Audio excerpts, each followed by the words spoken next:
Mga ka-showbiz, sa pagpasok ng bagong taon, patuloy na bibida ang Gabi ng Pinoy sa hindi nagpapatinag na primetime bida. Unang mapapanood ang mas pinalakas na TV Patrol, gabi-gabi. Susundan naman ang FPJ's Batang Quiapo. Tanggol, tuloy-tuloy ang pagpapaputok sa 2024. Sunod-sunod na pasabog ang papuputokin ng top rating serye na FPJ Batang Quiapo sa pagpasok ng 2024. Kasado na rin daw ang sorpresa para sa kanilang unang anibersaryo na mangyayari sa Pebrero. Ayon kay Coco Martin, marami pa daw ang mangyayari sa pinagbibidahan niyang serye dahil halos nagsisimula pa lang daw ang kwento.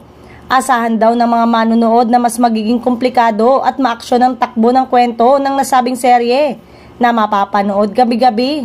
Can't Buy Me Love, excited na sina Donnie Pangilinan at Bel Mariano sa mga dapat abangan ng manunood sa Can't Buy Me Love, lalo pa at mas makikilala na ng kanilang karakter ang isa't isa sa pagpapalabas nito sa primetime sa susunod na taon.